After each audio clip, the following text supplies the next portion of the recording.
Welcome, everybody. We're so excited to have you here to talk about sleep, sanity, and the second shift, navigating the transition back to the office. I'm Emily Guarnotta, and I'm here with Lexi, and we're really excited to be able to talk about this topic. It's something that's near and dear to both of us, and we're going to be covering a lot of territory here, so we'll just jump right in. So as I mentioned, my name's Emily. I'm a psychologist and I specialize in perinatal mental health, which basically means that I work with individuals and families that are navigating the entire reproductive mental health journey. So I work with families going through infertility, pregnancy loss, throughout pregnancy, postpartum, and throughout those early years of parenting. I'm also a postpartum depression survivor myself and an advocate. And I'm a mother of 2 daughters who are 5 and will be turning 8 next week. I will turn it over to Lexi so that she can introduce herself. Thanks so much, Emily. And thank you for putting postpartum depression survivor. I think that's so important. And if more people said it out loud, like even I just took pause and I was like, should I immediately share my postpartum experience? That's really brave. And I really appreciate that. I hope other people appreciate it too and kind of destigmatize that because it happens to everybody. So my name is Lexi Montée Busch. I'm a VP of Marketing and PR at Happiest Baby. Most of you might know us as the makers of SNOO. And I am a toddler mom. My younger just turned 1 and I have a 4-year-old. And I'm a lifelong infant and maternal health and mental health advocate. My dad is actually our founder, pediatrician, Dr. Harvey Karp. And so I've grown up around this as a topic and remember how big of news it was when in the early 90s, I think it was, when Brooke Shields talked about postpartum depression and was really the first person to say, baby blues on the cover of a magazine. So that advocacy has been a part of my life, just my whole family life, and now working a decade at Happiest Baby, where we're really trying not just to help babies sleep more, which is fantastic with having SNOO in your home, but it's also about helping families sort of in getting more sleep, be healthier, be happier, and navigate this really complicated transition. Thanks so much, Lexi. I actually remember when my first daughter she was just a couple weeks old, a friend sent me a video of your dad. I think it must have been back in the 80s or 90s, and he was introducing the 5 S's. And it had such an impact on me because I felt like my baby was the only one that couldn't be soothed. And it just so normalized it and then gave me these, strategies that I could use. Yeah. And it was so helpful. So I think about that. Schools are like everything. The 5 S's are the best thing ever and are like a party trick. We've had, celebrities and male celebrities say that they're like, oh, let me see that baby. Or they do it on an airplane. And they're like, can I get your baby for a minute? And then they do the 5 S's. But it is really fascinating how important the confidence element of that is too. Yes. Yeah, that was the key. It validated and then gave me the confidence. So we have a lot of ground to cover today. We're going to talk about, we can't have Lexi and the Happiest Baby here without talking about sleep and how to prioritize sleep and rest for the entire family. We're going to talk about the identity and guilt shifts that happen when you enter parenthood and especially when you go back to work, because that's its own kind of transitional phase after you become a parent. We're going to talk about the second shift, how to manage the mental load, and then, of course, touch on burnout, how to prevent burnout, how to tell if you're headed towards burnout and what to do about it. And then we'll have time for Q&A. And I just want to say that I'm trying to be very mindful of referring to parents in general, but sometimes I do kind of slip into motherhood. But I do think that the things we're talking about apply to all parents regardless. So I just want to clarify that at the outset. Absolutely. So returning to work after having a baby is more than just a logistical change. It's not just about finding good childcare. It's not just about, getting out of the house on time. There's so many logistical pieces of it. But what truly can make it so challenging is the navigating a new identity, functioning on less sleep, and that pressure that you can feel to perform when you just don't feel like yourself. I often hear the clients I work with, and I know I personally experienced this, is it almost feels like you're going to day one of the job again. And you kind of expect to go back and pick up where you left off, but you're really re-entering a completely different person. So I just really want to emphasize that you're not just returning to work, you're adjusting to really a new version of yourself. And if you get anything out of this event today, I really want to convey that it is a journey, it is a transitional period, and we expect to bounce back real quick. But that's not the reality. So I really encourage people to give themselves grace and understand it is a bit of a messy journey, but you will get there. Yeah, I think you nailed it, starting with identity. I wish I could say, tell me guys in the audience, and hear your stories and your feedback. But I remember after I gave birth, it immediately was like my identity. I would hold the baby and, like, walk down the street with the baby, and then everybody looks at you with adoration, and you experience that a little bit in your 9 months of pregnancy, right? Especially as you show more. And then I remember going outside without the baby for the first time, and I felt naked. It was such a weird, I can't explain it really eloquently, but what I felt was that people couldn't see who I was, or people couldn't see that I just had a baby. And suddenly I felt really vulnerable. Like I was like, oh, you know, like, how do I walk? Like, without a stroller to push or something to lean on. And these really elementary things that being a mom for a really short period of time, I wouldn't have thought impacted me and changed me in such a profound way, and such a simple, obvious way. And then, if I'm being really honest, I also felt like, oh, if I don't have a baby around me, like, do I just look fat? Like, I gained 47 pounds in my pregnancy, right? So if I didn't have a baby there to shield me, and that didn't feel like a societal excuse, then I felt also, I think, insecure. So it was really interesting to me that I suddenly felt very, like, viscerally, immediately aware of the first time I went outside, and the next few times too, without a baby attached to my body in the beginning. And then Emily's kids are a touch older than mine, so she went through a different experience, but I didn't have to go immediately straight to work outside because it was the pandemic. So I got to go back to work on Zoom. And I remember thinking, like, I cannot believe, the same thing during my pregnancy, everything. I cannot believe that women would go on business trips and act normal and be on airplanes while they're feeling like this sick, or put real pants and shoes on, like, it was a different time. So you are a hero for doing that, because I didn't have to do that. I think they're all challenging in such different ways. It's each has its pros and cons, and it's so hard regardless, whatever your journey back looks like. Yeah. I felt very it was easier for me, the actual work part. And I did it quickly, and I found it easy. I, like, had the SNOO next to me in the kitchen at the dining table, and I was on Zoom at the table.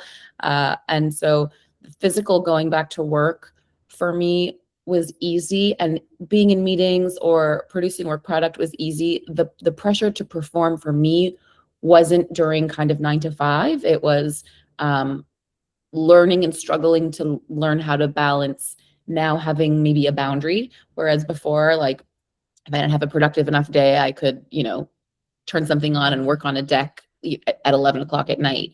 And now I was like, oh, somebody else needs me at 11 o'clock at night. So time management, not my best skill. And that was a tough one for me.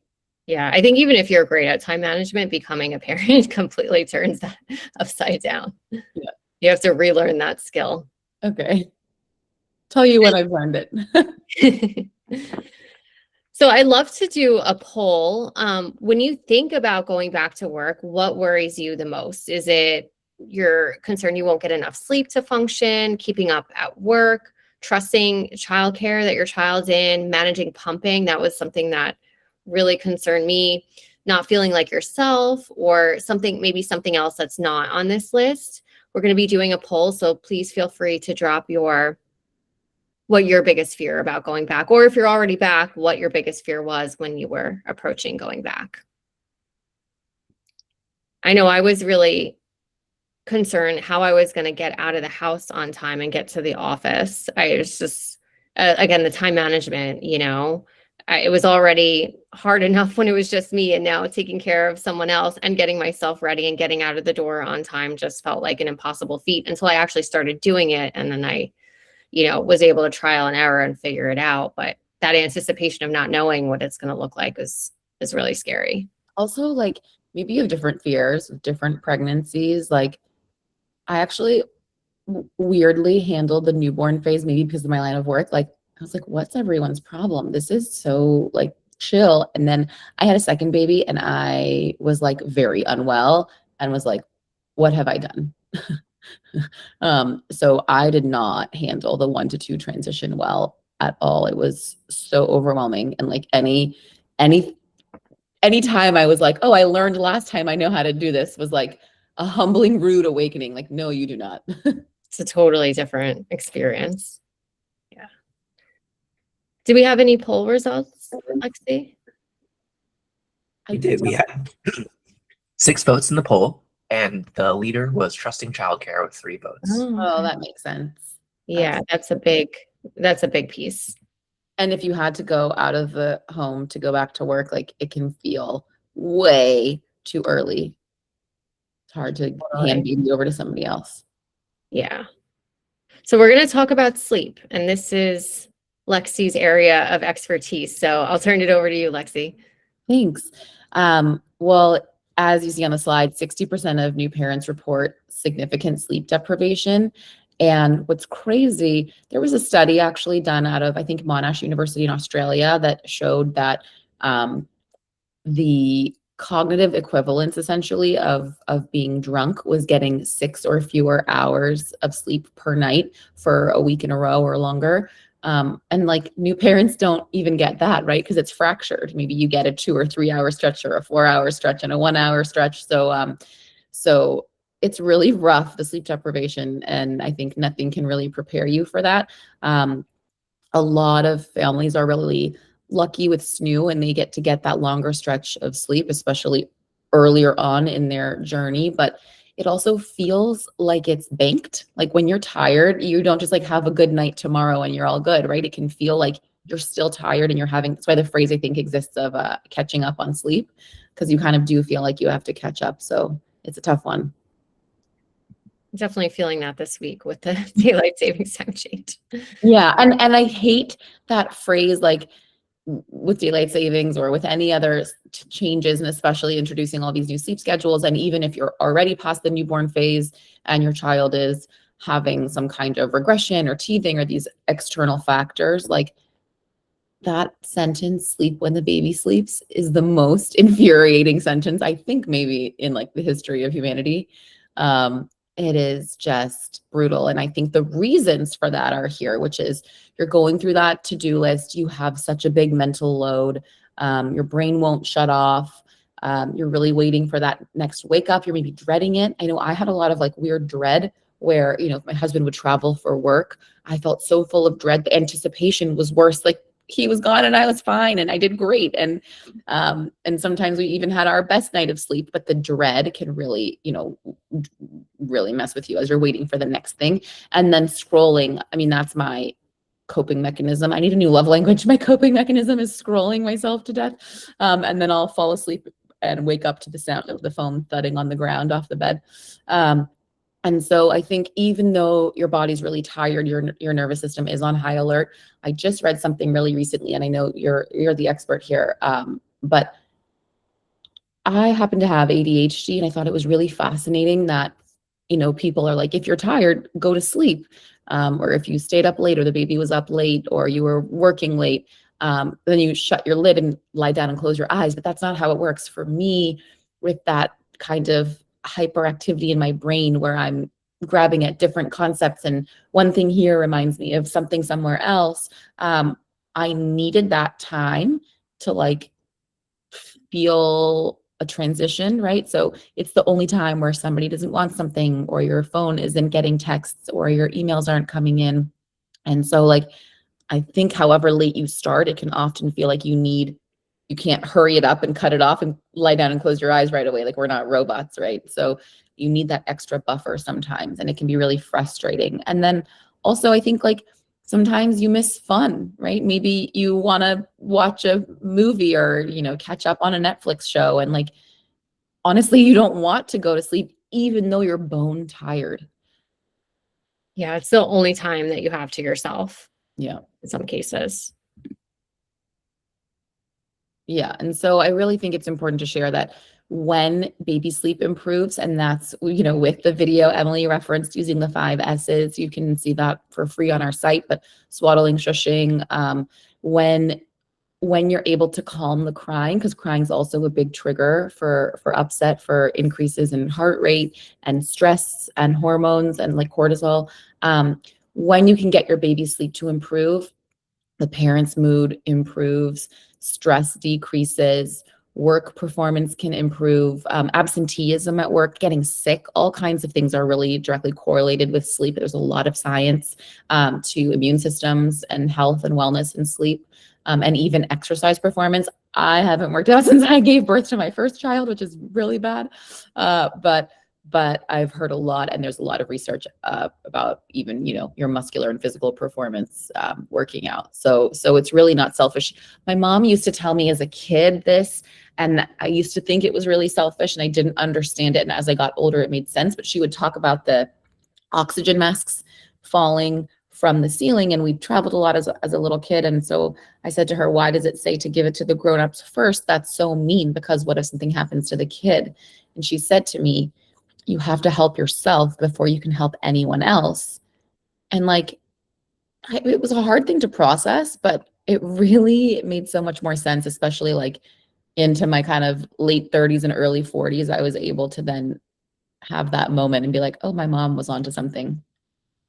Yeah, 100%. And I notice with the parents that I work with, those that I find sometimes you can manage that sleep deprivation for a short period of time, like maybe a couple months, but when it's going on months and months and into years, I really see that as a fast road to burnout. So that's why I'm having these conversations, with my new parents immediately. And I just think it's so important.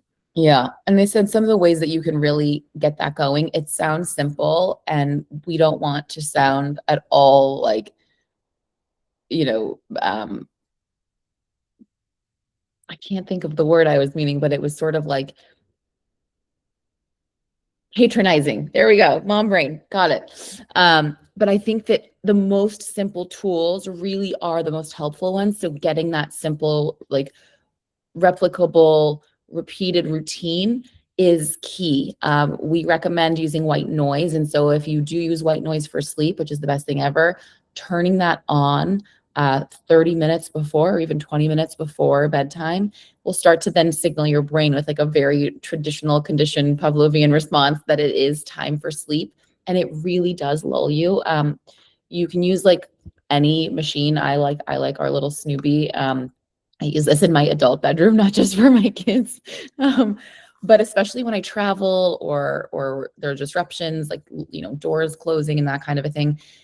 Every little noise, especially if you're in that early phase, or especially if you're feeling like you might have heightened postpartum depression or anxiety symptoms, you're hypervigilant. So every little noise will then get your brain going. And so the white noise from a physiological perspective, I mean, it's really just drowning out. It's really just drowning out the door. So like I'll turn Snoopy all the way to the highest. And you can even, sound can be kind of directional. So you can put it by the door if you have, a loud hallway or a creaky floor or something like that. Other sensory cues. So, a silk, nice, soft eye mask.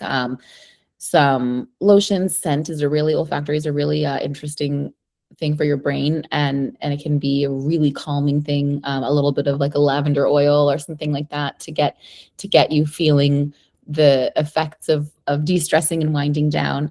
And that routine is really helpful. And it also will signal to the baby, the schedule is so important. It will signal to the baby, like, this is what you have to do now. And it sets the stage for a successful schedule. And then the next ones, again, sound sort of like hokey and obvious, but leaning on the support you have. I was like, not well. I had some intrusive thoughts. I was very hypervigilant, having my first. And at the time we lived in New York, so you also hear kind of sirens and things outside. And I'm not a napper. I wasn't a napper before I had a baby. And that kind of goes back to sleep when the baby sleeps. Like, it's 2 p.m., my dudes. I can't just close my eyes and wish to be asleep, right? Like, sometimes you need a little help. And so I will never forget this time that my parents came from LA, and it was like 7 p.m. So I was bone tired because we had SNOO. And I remember calling my mom crying, and I was like, how did you sleep before SNOO? Because I kept looking like, are you alive? Are you alive? She was fine. She was safely on her back in SNOO. She was sleeping. And I kept looking. It was a me thing, not a baby sleep thing. And she said, well, in the 80s, we didn't sleep. And we did really weird things like hold little compact makeup mirrors to babies' mouths and noses to see if they would fog, or like we would just stay awake and stare. But I truly remember saying, like, if I didn't have SNOO, I'd be like dead by now because I'm just not okay. And so when my parents came to town, it was dark and it was nighttime, and it felt like game over, way too late for a nap.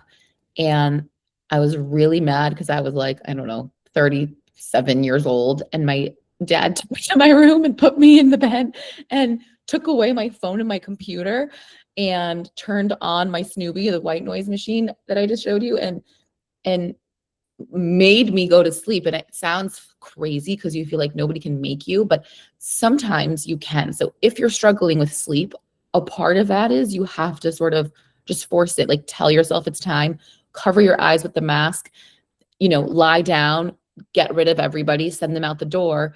And my husband will never let me live it down, but I slept for 2 hours. And then I still was able to, like, do whatever sleep I did overnight. But it was a really weird moment where I was like, okay, we need that village. The village is gone. I lived 3,000 miles away from my parents, but when they were here, I utilized them. And when not, my husband was a huge support. I know this is not within reach for everyone, but some of my friends who work at companies, I don't know if you know this, Emily, but some companies provide a free SNOO as an employee benefit. So I had a friend who, got a SNOO on sale during a normal sale, and then later learned that her husband was an employee at JP Morgan Chase Bank. And so they got a free SNOO. So now they had 2 SNOOs at home, which is what I did. And it's my best hack in the universe. I know it's not always within reach, but you could also just move your SNOO. But what we did was we kept the SNOO in the bedroom. And then, we had a small 2-bedroom New York City apartment. So there wasn't room for a grown-up bed in the nursery. So the other SNOO was on the living room sofa side. And we would switch rooms. And this was upsetting to me because I'm like a stage 5 clinger and I like to cuddle and be together. And I didn't like that kind of like forced separation. But when my husband saw that I was tired and I couldn't wind down, he was like, we need to divide and conquer. And that support and him forcing me to go to sleep.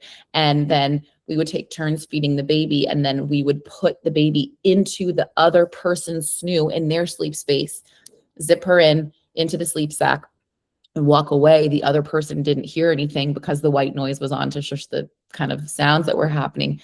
And then with the next cry, the other person would wake up. So this person could get 2 stretches, right, in one uninterrupted row of sleep because the other person then had the baby. So a little unorthodox, but when you live far away, if you are someone who lives in a different state than any village and there's not anybody else to help you at night, or, there's a lot of popularity online with doulas and midwives and sleep nurses and sleep consultants and stuff, but like that's not within reach for everyone too.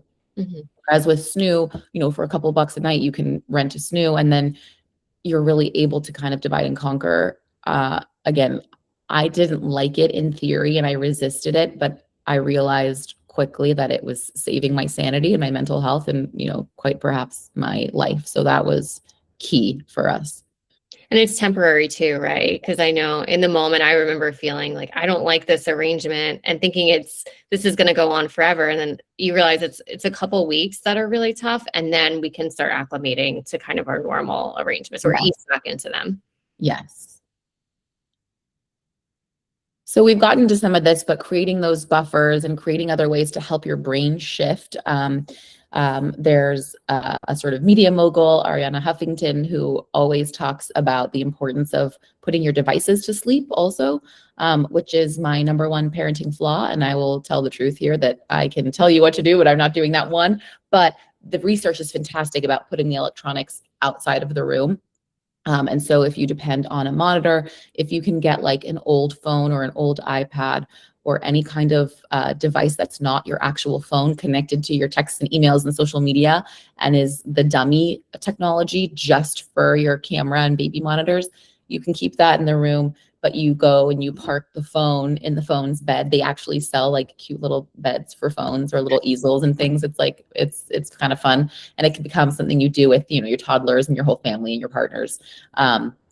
And so you put the phone away, you dim the lights. That's one thing I do. I love warm lights, especially now with technology. We have a lot of LED and not as many incandescent bulbs. And so be mindful of the temperature of your lighting. Like even an LED light, you can often sometimes even pick the temperature, or you can pre-purchase a specific level of warmth on the scale. I think you know, in the couple thousands is the warmer, more natural light. Dimming that. For me, like when my daughter asked for a nightlight, it was also, you know, important to get the right kind of color. And so I don't think you can see probably here, but you can like pick colors of things. So pick something in like the orange or red spectrum and not in the like pink, purple, blue or white. Because the warmth is really helpful in dimming the lights. You can set your iPhone to automatically turn warm at the sunset or at a specific bedtime, which I have set. The brain dump is Emily's brilliant idea, but it is so helpful for me as a sort of neurodivergent maniac who's like, you know, 10 p.m. I'm like, oh yes, I forgot the birthday party presents and this and this and this. And like all of a sudden it's 8 a.m. and I'm ready to face a day at 11:30 at night, right? So writing it down just in your kind of notes section of your phone is really helpful because you let go of the mental load and you've now placed the burden on the technology. And so, you know, your brain can relax when it knows nothing's going to be forgotten. It'll be there waiting for you tomorrow. And then the quick reset, slow breathing. This is again something that like I resist, and then when I do it, I'm like, this is fantastic. So, you know, the in for 4 and an out for, if you can try to get to at least 8 seconds. You know, it's hard with your lung capacity, but it gets better. And the long exhales are really important. It's really more the exhaling that can be calming. And there are, you know, apps like Calm, which are really helpful. And also, again, in SNOO, we have 2 different forms of magic breathing where like the light will go up and down and the sound of the breath goes. And so for people like me who might need a little support, I always meditated better like in a class versus home alone. And so having a SNOO on that keeps the cycle going and kind of times for you when you hear another person's breathing is really helpful. And then if you're awake for a long time, like sometimes you need a reset, like go eat a snack. People do not realize the importance of blood sugar. So if you can find like a protein and fat heavy snack, like some, you know, almonds or pistachios or cashews or something like that, that can be really helpful. I didn't know this, which I later found out that you wake up, even if you are able to fall asleep, you wake up from a blood sugar crash. So if you're able to kind of try to stabilize your blood level, that'll be really helpful. If you have to go pee or something to drink water, try not to turn the lights on. Little things seem silly, but really can help because, again, that immediate light can flood your system. It can mess with your circadian rhythm. It might signal to your brain that it's time to start to wake up. It might spike your cortisol and do things that you don't want. So getting that little pause, you know, resetting your body, taking a sip of water, getting that snack in, going to the bathroom, even if you don't have to pee, like when I say to my kid, I say to myself in my head, I'm like, just go sit on the toilet for a second, maybe something will come out. And when it does, I think that your body does reset. So trying to do that and then get back to bed and then go again with the breathing is a really helpful way to kind of force yourself back to sleep. Yeah, such helpful tips. I mean, it is simple stuff. It's just about doing it, which sometimes is the hardest part. We know what's good for us, but actually putting it into practice is we can be resistant to it. Yeah. So identity and guilt. This is a huge topic that comes up, especially with the transition back to work. It's this huge identity shift. There's the identity shift of becoming a mother, which Lexi spoke to earlier. And then there's this identity shift. I've actually heard it referred to as the fifth trimester, that process of going back to work. And I think that that captures it really well, because it really does feel like its own significant period of time. Some of the common things I hear people, and I've experienced, is this sense of feeling like you're failing at everything. Like you feel like you're not keeping up at work, you're not focused enough, you're not present enough at home, and it just feels like you're underperforming everywhere. And then this sense of missing home when you're at work, and then missing work when you're at home, and kind of feeling guilty whatever direction you're going. If you're going to the office, you feel guilty because you're leaving your child. If you're going home, you feel guilty because you should have stayed at work longer. It's this constant kind of tug of war internally that you can feel. And it feels so hard because parenthood really reorganizes our priorities, our time, and our capacity. And the fact is that change takes much longer than we expect. Again, we have this bounce back culture kind of attitude, and it's not just to women's bodies, but it's also to just everything, like the level of productivity that you'll have, how you're going to go back to work. We just kind of, we get this pressure, and then we also give ourselves this internal pressure that we'll just bounce right back. And the truth is that change does take often much longer than what we expect it will. So feeling torn doesn't mean you are doing anything wrong or you made a wrong choice. It truly means that both roles matter a great deal to you. That's such an important way to reframing.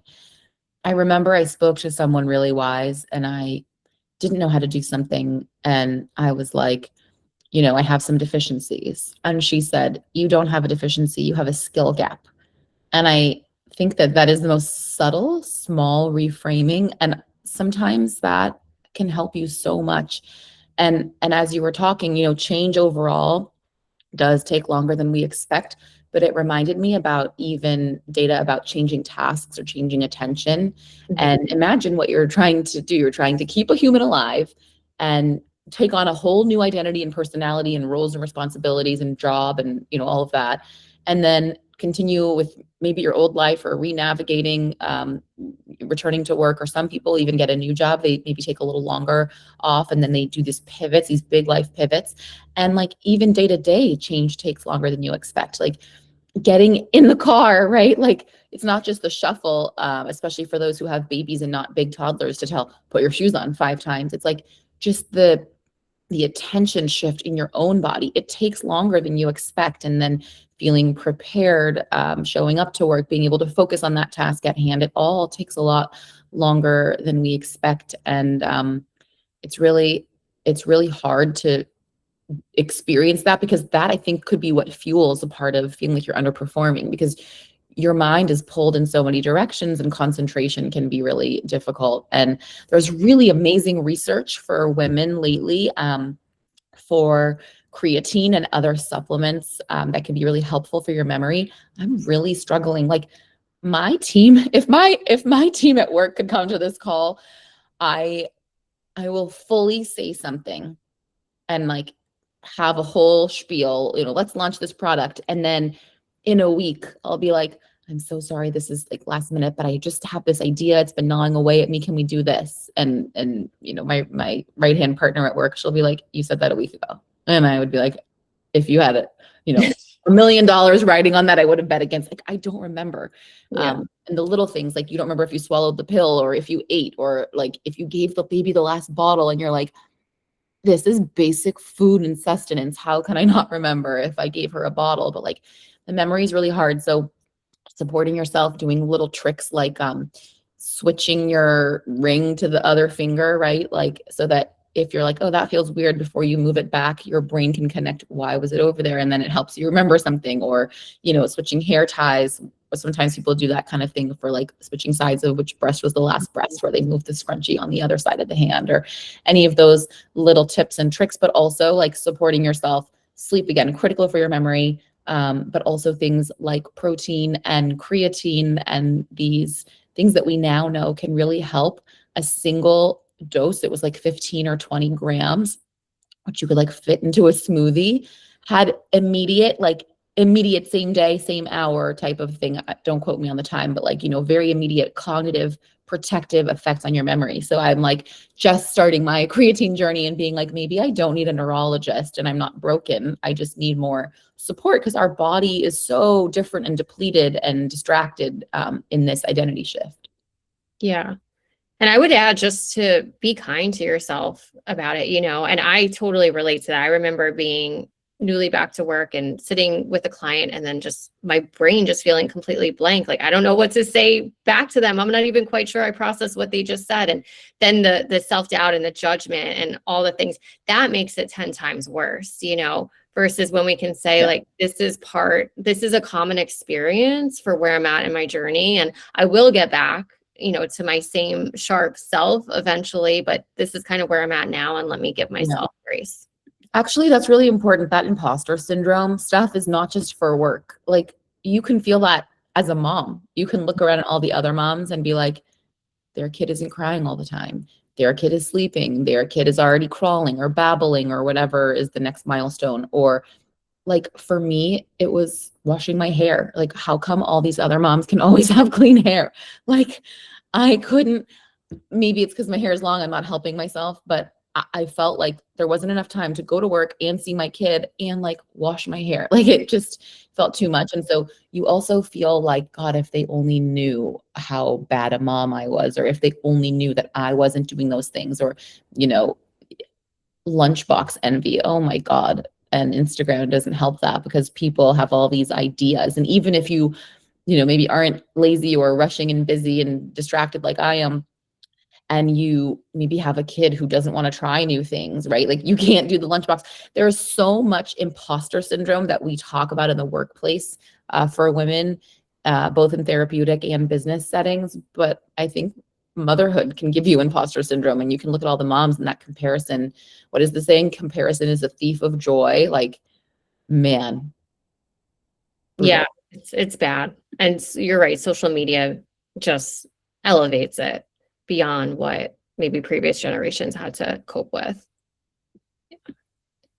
So mom guilt, parent guilt can be super, super loud, and it can show up like thinking I should be home, I should be doing more, I should be able to handle this, I should be able to soothe my baby. And I kind of think of guilt in two camps. One camp is guilt is sometimes there to kind of tell us something. There's kind of a message to it. And just a little anecdotal story personally, when I went back to work with my first, I had to rearrange my schedule, and while I was still expecting, and I had committed to working a couple of really late nights, and my supervisors who were parents had kind of said to me, I don't know that that's really going to work. It's going to be really hard to be away for bedtime that many days. You might want to rethink this. And I was like, no, it'll be fine. I can handle it. And then when I went back about 2 months later, I was not handling it well. And I had no frame of reference to know what it would feel like to be away multiple bedtimes and then the stress of rushing back home and still having a million things to do. So I kind of completely had a meltdown one day on my way to work, and tried to fix up my makeup but still showed up with this puffy red face. And one of my bosses had pulled me to the side and asked, if I was okay. And I told her, it's just not, this isn't working for me. The guilt is too much. The stress is too much. And fortunately, I had a very supportive workplace, and I know that's not everyone's experience, but I was able to advocate, and we were able to work out something that worked for everybody. But in that situation, the guilt was there to tell me something. Like, it was telling me this isn't working and we need to advocate and we need to make a change. So I'm grateful that I was able to acknowledge it and listen to it. So I do encourage people to get kind of curious about the guilt and ask themselves, is it trying to tell me something? Is there a message here? But then I also think there's a camp of guilt that's just purely irrational and just there to kind of make you feel bad. It's just that emotional. We're humans, we're emotional beings. Sometimes our feelings don't make sense. So sometimes I'll feel guilty because I want to go to the gym for an hour and I'm away from my kids. And even though rationally, I know it's just an hour, I'm going to spend the rest of the day with them, is completely irrational. So when that happens and I'm getting better at being able to recognize this falls in that camp of just kind of like irrational emotional guilt, and there's not a message here for me to get. But I do encourage people to ask themselves, like, is this thought helpful? Am I aligned with my values? What would I tell a friend if they were in this situation? Often we're more compassionate towards others than we are towards ourselves. And I always remind my clients that guilt doesn't necessarily mean that you're doing something wrong. And often it's a signal that two values that are very important to you are colliding with each other. It's so funny, but what would I tell a friend is so helpful, because like sometimes your internal monologue can be like pretty harsh. And like I dropped something and I was like, ugh, idiot. And I was like, oh my gosh, like I didn't, you don't think about how you would never tell a friend like that, that they're an idiot. So if you are struggling with these kinds of things, a really helpful framing would be like, would you say that to a friend? And one thing I love is that my dad said, stop shooting on yourself, which, which, the SHOULD, not the SHIT. But that's so true. It's really just unhelpful and so harming. And it's a really hard one to break. And again, it goes back to the comparison, and it goes back to the imposter syndrome. There's no instruction manual for being a mom, right? We are learning as we go. And so it can be really hard to know what to do. And sometimes you'll have hardships. You might have a child with additional needs. You might have, a really complicated job. You might have tension in your marriage. There are things that happen every day. I've had so many friends and family members this year who have gotten cancer. And I just can't imagine, how hard that can be.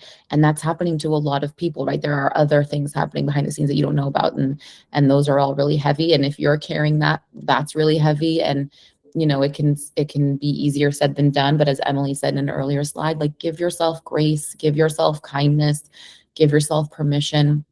At the very least, if you struggle with, intrusive thoughts or negativity, start with what's easy, right? Like it's not going to be easy to be really kind to yourself. Okay, well then at least don't say idiot when you drop a glass, right? Like start with not being mean. There's a big difference between privation or lack of something and opposite. And so if you can't really get to the really good and kind part, let's start small and start with not doing the shoulding and not being negative and not comparing. And that's a really big start. That's great advice. So the second shift.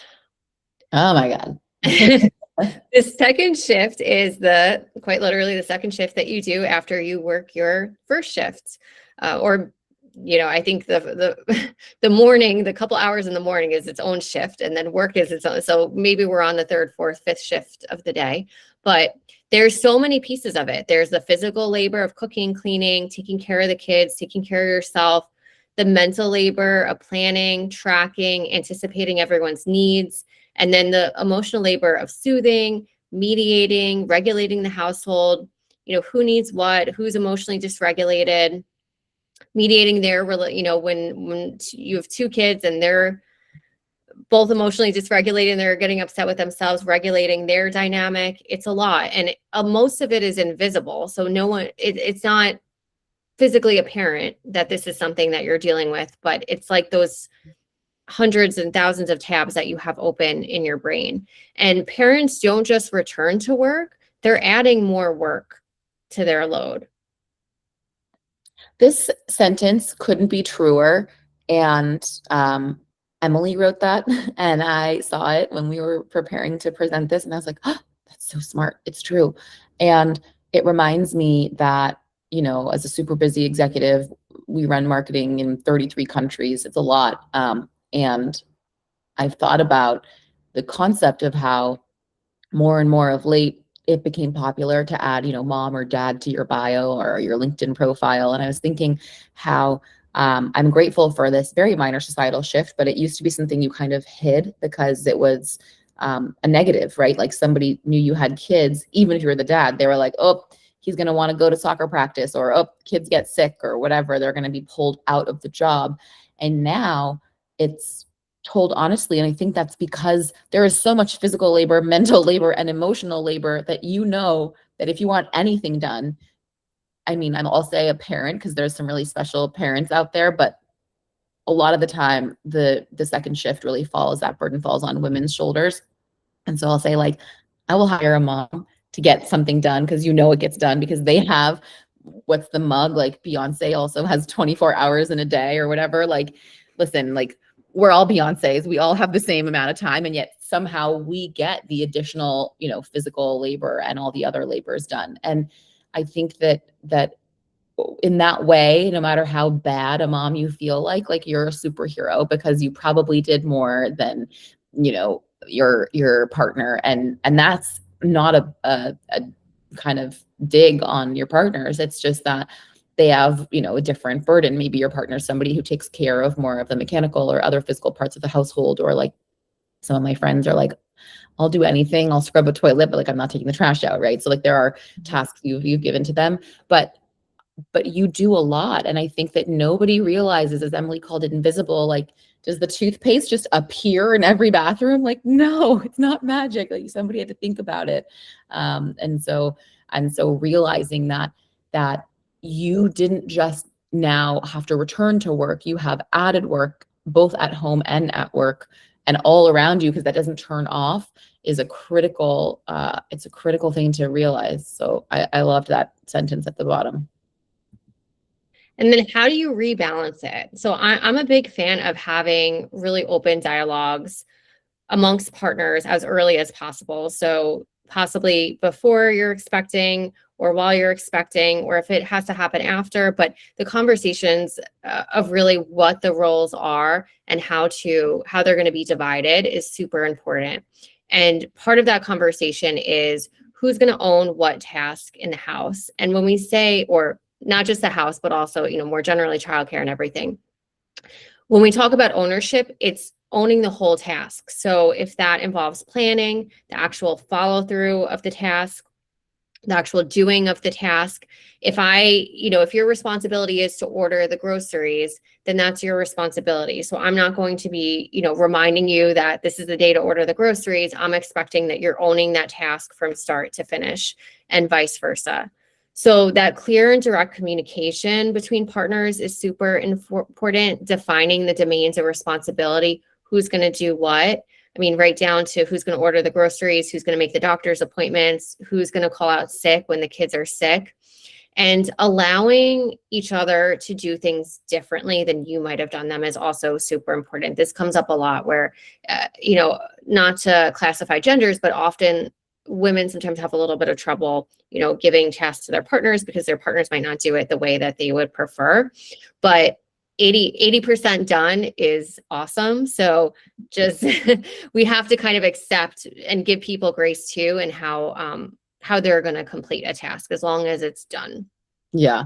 We have at happiestbaby.com, there's a sort of postpartum mental wellness toolkit that we put together. And it's an incredible resource. And one of the things we do is we talk about identifying a lot while you're still pregnant. And so what's really important there is everything from identifying your village, task orientation and partner designation, and, walking the dog, things that are really simple and like somebody will do. Again, it kind of goes back to the brain dump before bed, that release from your cognitive load and getting it out of your working memory and your brain space and putting it onto the paper is really helpful. But if you can, putting it onto the paper before you're in hardship is really helpful. I think that we talk a lot, finally, for the first time in history, about experiencing postpartum depression, anxiety, and kind of even psychosis and other big mental health concerns postpartum. Listen, 40% of moms get some postpartum symptoms, and that's only those who've reported it. So I would say it's safe to surmise it's even greater. And I don't know about you, but like, forgive this free sort of candor, but like if you're on your period and then like something happened, even in high school with a friend, and someone was like, "Are you on your period?" The rage, even though it's accurate, it's like insulting, right? It's the same thing for anyone who's like young. There was a Snickers commercial, I think in the 90s or aughts, and it was like, turned a monster like back into a person, right? Eating a Snickers and so that thing of like, are you hungry? Like it's all insulting in some way. And that's magnified when you're feeling stressed, if you're in hypervigilant mode, if you're kind of in this anticipatory elevated cortical state. And so designating these things before, if you're in kind of this heteronormative marriage, telling your husband before, these are my friends who are safe. Not that one. Like these are the friends who can see me if I haven't washed my hair in 6 days and I'm wearing stained milk pajamas and I haven't cleaned our house and I don't want anyone to come here. And if you bring someone here, I will shoot you and throw you out the window. Like, except for this one person, like predetermined, because a lot of times like your partner doesn't know that inner monologue. They don't know, like my husband's always like, like I'm a perfectionist. I don't want to see a single thing on the kitchen counter. Right. So like, when his parents visit once a year from Germany, like, I don't want them to see me at that worst. And he's like, but they don't care, but I care, right? So pre-planning who is safe, who can enter your zone if you're not doing well, and those types of things, down to the ordering of groceries, and explaining if you're not a good delegator, like I am not a good delegator. I'm like, I can do everything. And often my husband will say to me, hey, he'll proactively take that initiative and say, I see you're struggling. Can I like order groceries? And I'm like, no, because I don't like delivery produce. I want to like squeeze the apple or make sure that the, banana isn't brown or whatever dumb thing I don't trust the delivery people to do. Then reorienting your partner to understand, like what Emily said is so important. And the pressure on the relationship in this stage is so important because everybody's so different. And no matter how long you've known each other, how long you've been together, how well you understand one another, this journey is also really different for everyone. It changes your brain differently. My husband was like so skinny after I gave birth to my first baby. And I was like, what's going on with you? And he's like, I'm constantly thinking something bad is going to happen. I'm constantly anxious. And he's like, I'm fidgeting all the time. So I think maybe he thought that was like exercise or burning calories. I don't know, but that wasn't my experience. Like I wasn't feeling fidgety. I would have an intrusive thought that was very ugly, but like a movie screen, like everybody has a different version of that anxiety. And so I have to explain to him also that the grocery store is like my one outing of the week. Like you can't take that away from me, right? Or if I really like food and I really like to pick my own food, like don't take that away from me. So knowing what you need and what kind of help you need is really helpful. Being able to clearly, directly communicate that, but also doing a lot of that planning, not in the moment. So it doesn't have to be when you're pregnant. It can also be not when you're upset. Like you don't talk about the food shortage when you have nothing for dinner, right? Like you talk about that tomorrow. But I think somehow doing a little bit of that pre-planning and pre-designating will be really helpful. 100%. Yeah. Okay. Preventing burnout. So we'll try to go quick so that we have at least time for a couple questions, but just generally signs of burnout. So burnout is what can happen when you have chronic stress and it gets to the point where it starts to affect you physically, emotionally, mentally. So it can show up as feeling numb or detached, not enjoying things like you used to, feeling constantly on edge or worried, dread, difficulty concentrating, irritability is a big one, resentment, guilt, neglecting self-care. And it can also manifest physically as like stomach aches, headaches, things like that. So this is about boundaries that can protect you. I'm, again, a big fan of proactive measures versus reactive, but sometimes we don't realize it's happening until it is reactive. So it's never too early or too late to set these boundaries.